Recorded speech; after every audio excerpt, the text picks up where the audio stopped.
So the other day we did a video on the Avengers and comparing it to Back to the Future.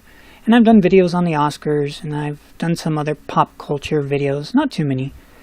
Most of my stuff is in the realm of hardcore politics and the culture war. But in the area of doing just random stuff, I want to talk about, and I want your feedback on, Ryan from YouTube with 19.2 million subscribers on Ryan's Toy Review. And let's not forget Ryan's Family Review with 3.96 million viewers. Hello and welcome to the Tea Party Hardy channel, where the party is just getting started. Current events looked at through a skeptical eye using science, history, and sometimes humor to explore the events of the day. Let's get down to business. What does this mean? Well, for those of you that don't know, in the last few months or so, there was a big scandal with adults who like to look at children in ways that really are not healthy. And so what YouTube ended up doing was blocking all of the comments on little kid videos. But it really isn't all little kid videos. It's only the ones that actually have an embarrassingly large number of subscribers. But that's not what I want to talk about. That's just setting the stage, as they say. What I want to talk about is these little kids, like Ryan, and there are hundreds, if not thousands, of little kids on YouTube that have millions and millions of subscribers. Now, if you watch these channels, it doesn't take too much time to watch them as a grown-up and recognize, oh good lord, they're really commercials for products. They shove in Disney toys, they shove in Lego toys, by name. They hold up the box. I mean, they're straight up commercials. Who knows if the grown-ups are actually watching along with these? I don't know. But here comes the central question, which is this. When you have these little kids growing up in the media eye, and the media, remember media meaning middle, the media is YouTube. This is the first generation of YouTube children celebrities. Before this, in order to be a child celebrity, you had to do it through television. And before television, you had to do radio. But radio, they couldn't see you. But in film and in TV, they could see you. And in order to be in that industry as a child, after the lawsuit that was done by, the fellow that ended up playing Uncle Fester on the Addams Family, he put in laws to help protect children on the set. And so on the set, there are supervising adults, and they have to be chaperoned by a teacher. There are lots and lots of restrictions in Hollywood that watch over children to help them as best as they can. Now we have the Lindsey Lohans, and I'm not going to go through the whole list of kids that grew up in the media eye that just got so screwed up. But it's huge. And now here we go with the next wave. We have the next wave of little kids on YouTube. And I'm not so sure they know how insanely famous they are. I'm sure Ryan does, because he's way at the top. And so how much is this going to screw them up? Now, I can only speculate, and I guess you can too. But if you have feedback, I'd like to, as they say, keep the conversation going. Because it seems to me that in all of these examples of Hollywood, where the kids get majorly screwed up, and that list is huge, the one thing that you'll find of the kids that don't get screwed up, the most common denominator for those is that their parents were in the industry. And when their parents were in the industry, either successful or not successful, they still know through firsthand experience how the industry works and how it can chew you up and spit you out. Because you are a product to the industry. That's why it's called industry. And not, hey, it's the humanities. No, it's an industry. An industry stamp out products. And people that are in the business learn that, and then they deal with it whatever. They either stay in it or they go, well, I've had enough, I'm moving out. But the little kids don't know the difference. So when you have parents that are aware, they are able to shelter them in the proper manifestation so that they don't get all screwed up.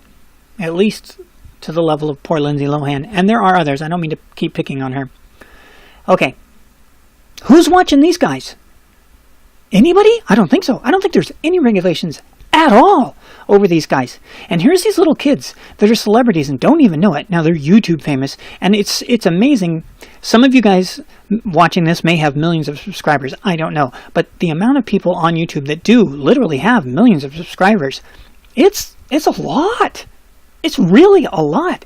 And the people that have 10,000, 20,000, 100,000, Jeremy from Geeks and Gamers was at Star Wars Celebration a couple of weeks ago, and, you know, along with the rest of the crew from the Fandom Mentis of EVS, him, Jeremy, and World Class, they were there, and they were getting recognized all over the place, and they're at the 100,000 level, and they're already YouTube famous. So these folks that have million, these kids are, who's protecting them? Who's going to help them to not be really screwed up?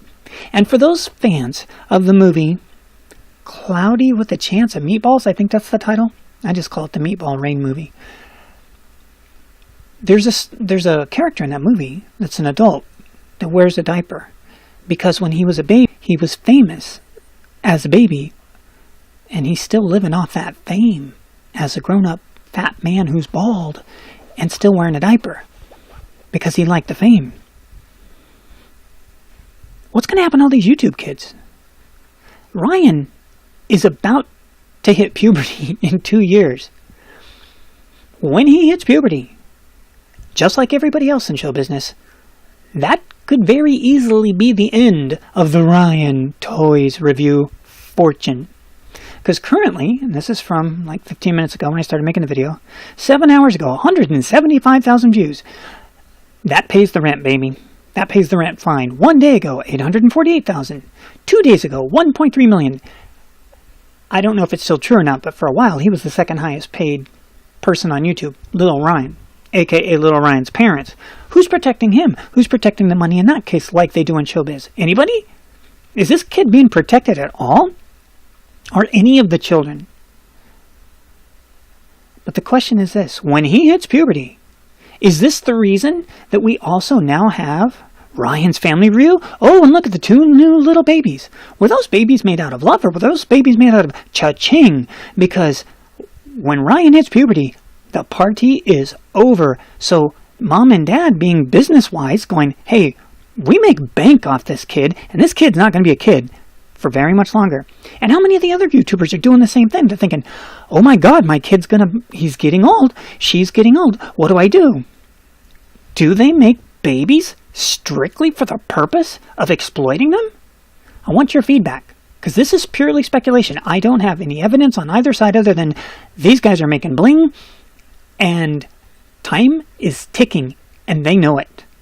How are they handling it? And are they handling it rationally and going, we need to make another baby? If you're a fan of television from a long time ago, you would know that the standard form was when the kids grew up, you introduced new kids. The Brady Bunch did it to great dismay with Cousin Oliver. You had the Brady kids, not the Brady kids, sorry, the Cosby Show. They added the little baby at the end. Family Ties added the little baby at the end. They all add the little baby at the end. And there's a reason I keep saying at the end, because it never works. And it's totally shouting out to the audience, yeah, we're done. We're done. We're going to try one last time to put the cutesy little baby in and see if it works. And it never does. And it's over. And sadly, most often the little kid that comes on board, like Cousin Oliver, everybody hates that kid for ruining the show. And it's like, no, the show was over. It was over. It was spent. That's why they brought them on. You can only do so many stories before you used it up until it turns into reality TV, which is why I said TV shows from a long time ago. So, in summary, what do you guys think about exploiting these children? What do you think about the fact that there's no regulation for them? And if there is regulation, let me know, because I don't know. But I'm not aware of any. What do you think is going to happen to these kids when they find out they're really YouTube famous? And what do you think is going to happen to them when they find out they're not famous anymore? Are they going to be like that meatball guy and be wearing diapers when they're grown-ups? Do you know what I mean as a metaphor? What's going to happen? How destructive is this to the hundreds and thousands of YouTube kids? Because, just like I said earlier, Hollywood's an industry. They don't care. They're stamping out a product. I'm not so sure this platform cares either. They just put them on there and put the commercials next to them, and on occasion they have to yank off the comments because of some really gross people. But one person's gross person is another person's gross person. In other words, hey, they're all exploiting them. Some are doing it for money, and some are doing it for kicks, but they're all exploiting these children. What do you think?